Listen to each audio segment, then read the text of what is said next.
Welcome to Down to Business with V, a show dedicated to bringing you actionable information to help protect you, your families, your businesses, and the community.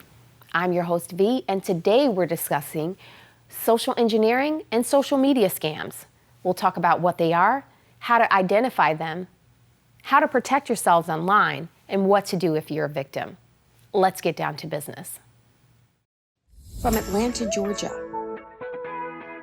to becoming a United States Marine, to Washington, D.C., and every place in between. Everybody calls me V. My goal is to bring you resources, education, and knowledge from sources you can trust that informs and protects to safeguard our families, our businesses, and the community. Now let's get down to business.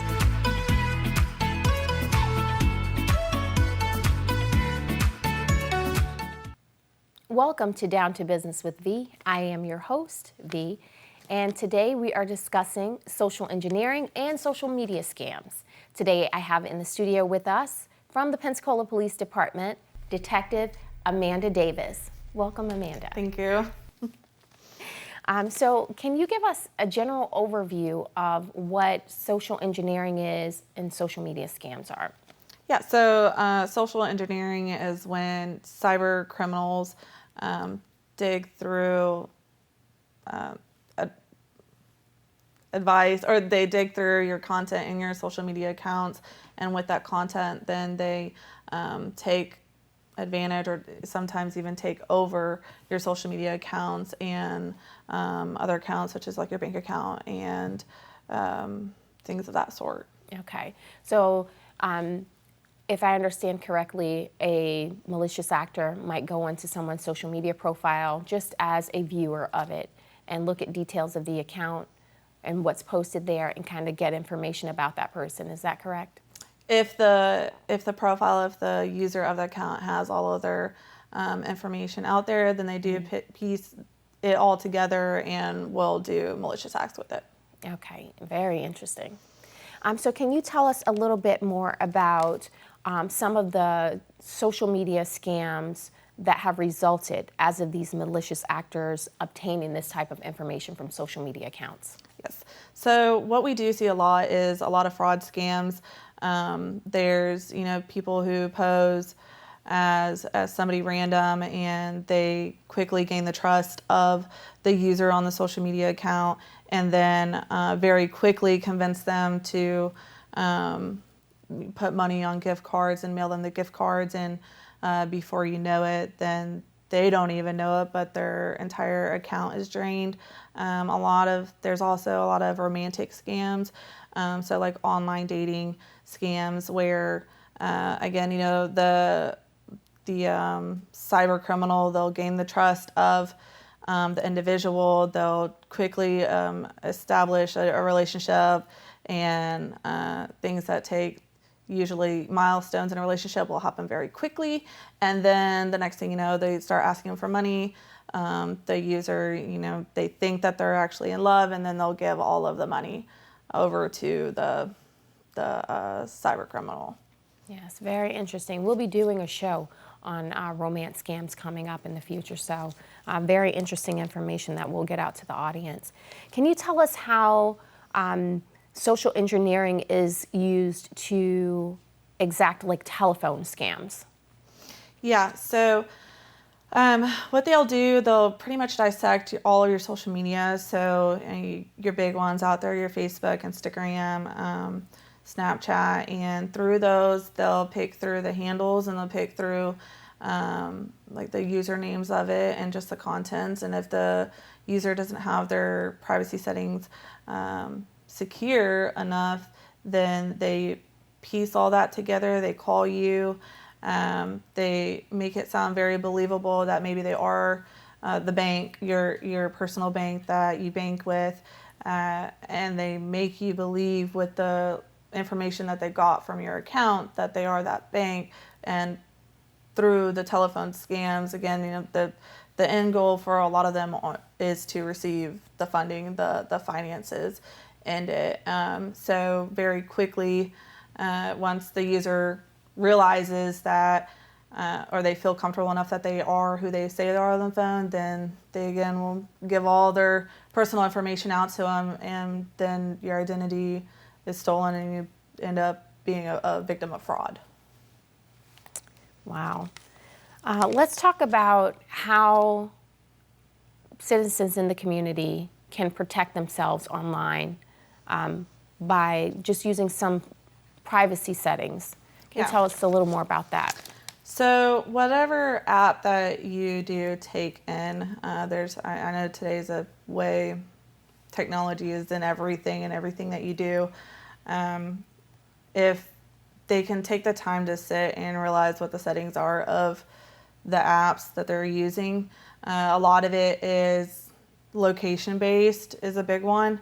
Almost every app, almost your email, everything that is out there has, a lot of it can trace. So to go into I say Facebook a lot, but Facebook's a big one that we see. You go into your Facebook and you really do want that to be private, whether you want to get all the likes or not in the world. But if you have that private setting, then it is one step to restrict who has access to be able to see your settings. And then also with like Instagram, that again, you want to go into private, but you also want to turn all your locations off. You want to be smart with the username that you do choose. You don't want to be able to put your birthday and your Instagram handle or your username in there. You don't want to put the last four of your social. Even, it's not the smartest thing to put the city that you live in, even though it seems, that's the standard. And when you do that, you're just making it easier for the cyber criminal to really narrow down exactly where you live. And, if they do have bad intent to find you and do harm to you, then they can, the more information that you do put out there. Okay. Can you tell us some of the information that, as these cyber criminals are going on social media sites, what is it that they have access to? I know we talked a little bit about things that show up in different the address parameters. Part, yeah. Mm-hmm. So a lot of people don't realize when you do set up your profiles, and you go through the generic, what's your first name, what's your last name, what's your birthday. A lot of people do put accurate information in there. So when you do put that accurate information in there, it is then on the internet, and a lot of people don't realize that. They realize it, but they don't really think about it. So a small step you could do if you do create a Facebook or you wanted to create a new Facebook, when you create your new Facebook, you don't actually put your real information in there, and then your name on your Facebook, you can make that your name, nickname, or what have you.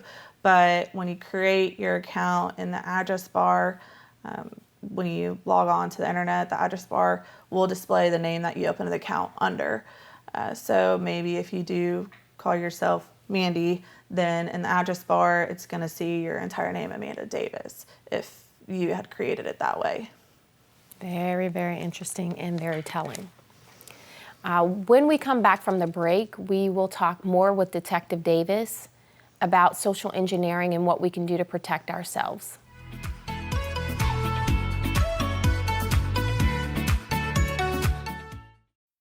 Every organization is responsible for ensuring cybersecurity. The ability to protect its information systems from impairment or even theft is essential to success. Implementing effective security measures will not only offer liability protection, it will also increase efficiency and productivity.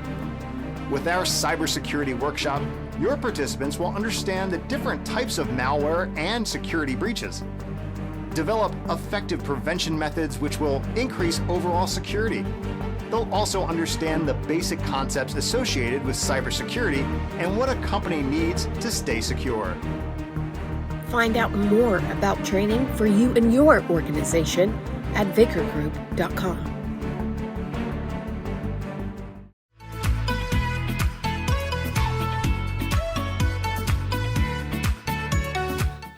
Welcome back to Down to Business with V. I'm your host, V, and today we're discussing social engineering and social media scams. And we have in the studio with us today from the Pensacola Police Department, Detective Amanda Davis, also a former Marine. Yes. Welcome again to the Thank show. you. I know we've been discussing these social media scams and social engineering. Tell us how long you've been on the police force. I have been with Pensacola Police Department for 5 years now. Wow, that's exciting. And we heard you moved up the ranks pretty quickly. Yes. I love it. And remind us what your specialized unit is. So I am a digital forensic analyst, and I also do, I'm on a task force with ICAC, which is Internet Crimes Against Children. Awesome. Thank you so much for your service to our nation. Yes. And our local community. We certainly do appreciate you. Thank you. So we're going to jump back in and start to talk a little more about what we were discussing earlier with the social engineering, the social media scams, and how our citizens can protect themselves when they're online. So if you would tell us a little bit about some of the current scams that are going on. I know we talked about the Bondsman Scam. Yes, so in this area, there's a large amount of them. Someone will call and pose as a bondsman saying, hey, your brother Jeff, he's in jail and you need to pay his bond. And then the family member, of course, is, overwhelmed in the situation and very surprised in the situation. And the fact that the bondsman might know their, brother's name and brother's birthday, and to them that seems real enough. And then they give them the money that they're asking for. A way to protect yourself in that situation. If you do get a call like that, you can always call the Pensacola Police Department. You can call your local law enforcement and you can ask, hey, is this person currently incarcerated? Did they get arrested today? The local law enforcement agency that they're saying that person did get arrested in, your local law enforcement agency will be able to answer that question for you and should be able to advise you that that's not the way that business is done when someone has to pay a bond, so you hopefully don't fall into that scam. And they'll also try to do it with warrants as well. So they'll call saying, hey, you have a warrant.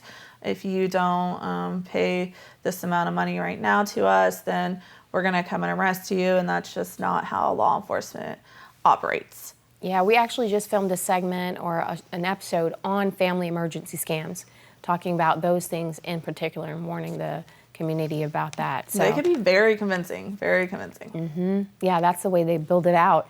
And bringing in that authority figure, like saying the bondsman or an attorney or someone like that, very, very convincing. Can you tell us a little bit more about, how they're getting this information? We know that they've got some sort of convincing information about a family member. They got it from social media. How are they getting that? They're getting it by just browsing through all social media platforms. If they are successful and a more advanced cyber criminal, and they actually successfully hack into an account or hack into your email. A lot of people don't realize you typically have maybe 1 to 2, maybe 3 emails total, and everything from your shopping online to your work emails is all connected. So if they do get into your work emails or your personal one, then there is a never-ending amount of information in there that they will then use on the phone scam to make you think that they are who they say they are. Yeah, for sure. We talked a little bit about what we post online, our daily habits, our vacation habits. Talk to us about some precautions that we can take when we're posting online and how that information can be used by cyber criminals. So a lot of people with today's social media always like to post what they're doing at the moment, where they are at the moment, and where they are not at. So when they are doing that, they are painting a very well picture for criminals to make them a victim. So whether, if they are posting that they are at the airport and going on vacation and can't wait to see mom and grandpa up north, well, they know, local criminals now know that you are no longer at your home, and they take that opportunity to then burglarize your house, burglarize personal belongings of yours, and it can get really messy when you start doing that. For sure. And I know we talked about it a little bit earlier. Even if you wanted to post those things, maybe posting them later, a week later, after you've actually come back from the vacation. Right. Versus those real-time posts. Yeah, real-time posts, I mean, it's real time, so you can only be at one spot at a time. And, if someone is trying to find you, that can be very dangerous as well. If they want to find you and do something harmful to you, they know where you're at. And then if they want to do something where you are not at to your property, I mean, it's real time. So I would definitely recommend, even if in the next day, even if it's, if you want to say 24 hours, just not real time. Yeah, not real time. Great tip. Let's talk about a little bit about what we can do as far as our email settings, because I noticed that you mentioned that these malicious actors sometimes either compromise social media accounts or email accounts. Let's talk about some security precautions we can take on email platforms as well. So anytime, you definitely want to have at least a two-step verification. Sometimes it can be a little stressful or overwhelming when you do forget your second password, or you do forget the second thing. However, it's only there to protect you and protect not only you, but your family and everyone else that you have within your circle. So you always, any new protection steps that they do come out with, you don't want to hit no and decline. You want to actually say, yeah, I accept that, and I'll put my fingerprint in, or I'll create a pin on top of a password. That, it's, like I said, it's just another layer of security to make sure that your information, your personal information, stays personal. Also with passwords, you want a strong password, even though you're probably going to forget it in a few weeks and you can reset it, but you could handle it at that time. But you definitely want a strong password. You don't want typical ones like password. A lot of people use password or admin or 1, 2, 3, 4, 5, 6. And even if you go for your special character, I probably wouldn't choose the exclamation point. A lot of people like the exclamation point at the end of their password.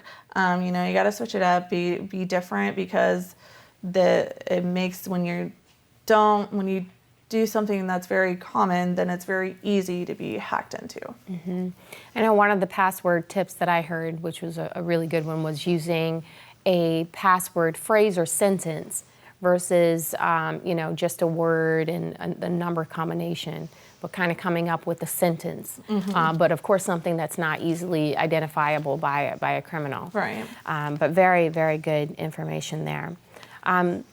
So Detective Davis, can you tell us a little more about what type of information can be gleaned on social media sites when someone posts a picture?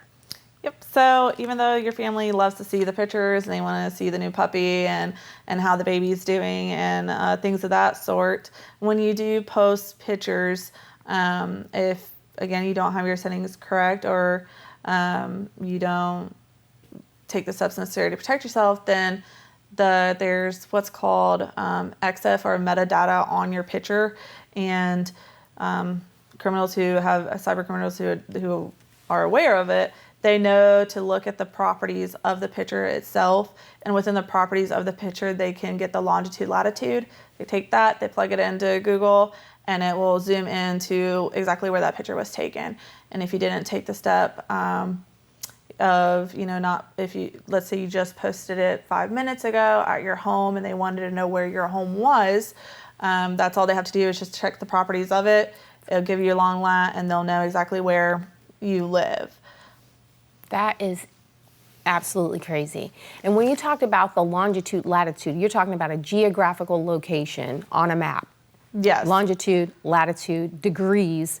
which will lead a cybercriminal to your exact location. Your exact location that the picture was taken.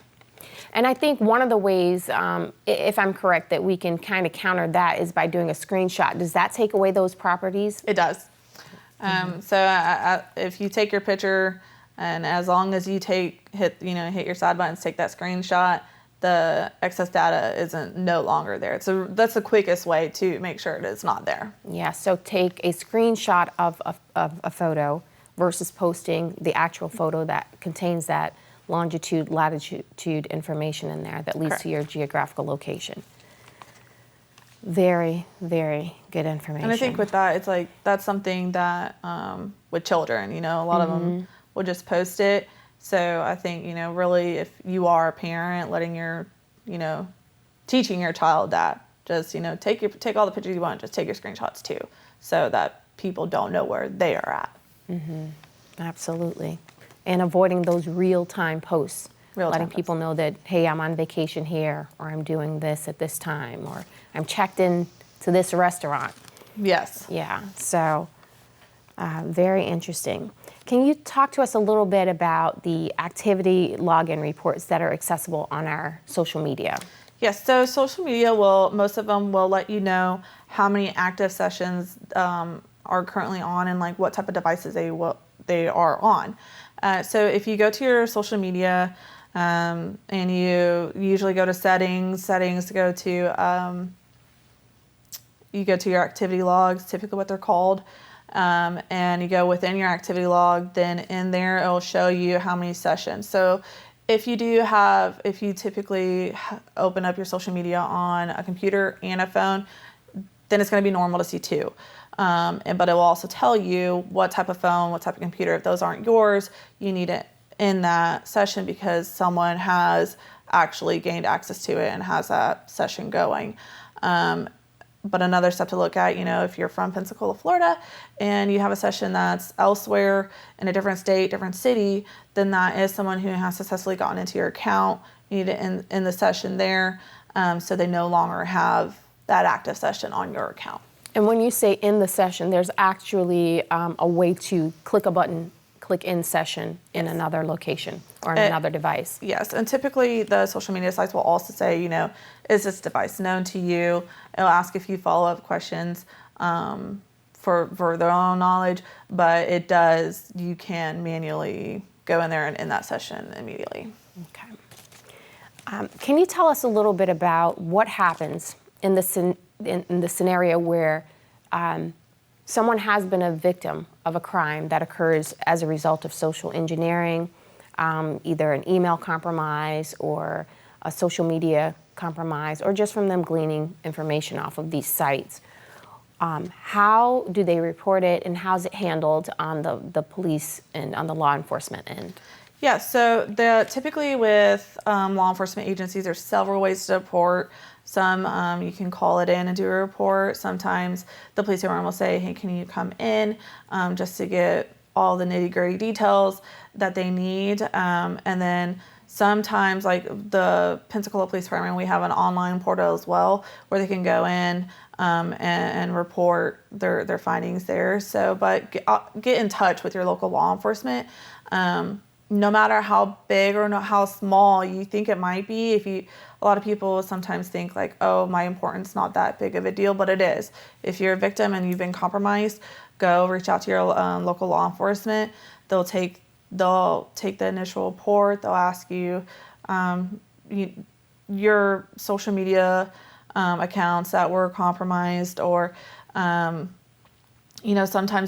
we do need the bank account information that if they did successfully get funding from your account. If it is a bank account situation, we just need also an affidavit from the bank account identifying exactly which charges were fraudulent or the compromised charges. And then from there, it'll go to a detective, and then they'll pick it up and hopefully find who the cyber criminal is. Wow. Well, thank you so much, Thank you, Detective Davis, for all this awesome information. We certainly do appreciate you and the Pensacola Police Department, everything that you do on a daily basis to ensure that we're safe here in this community. We do appreciate you, and thank you for all the insight you shared today. I know it'll be of great help to our audience. If you have any questions or if you need to report a crime, feel free to reach out to the Pensacola Police Department. Detective Davis and her team are there and willing to assist. And wow, great information. I'd like to thank Detective Amanda Davis with the Pensacola Police Department and all of the awesome officers there. The work they do on a daily basis is making a difference in our community. So thank you, Detective Davis. I'd also like to give a special shout out and thank you to the crew here for making the show possible. Doug, Suzanne, Stephen, Hannah, and Emmanuel, thank you so much for all you do every day. And I'd like to thank you, our audience, for tuning in. Be sure to tune in next time as we bring you more actionable information to help protect you, your families, your businesses, and the community. I'm V. This is Down to Business with V, and we'll see you next time.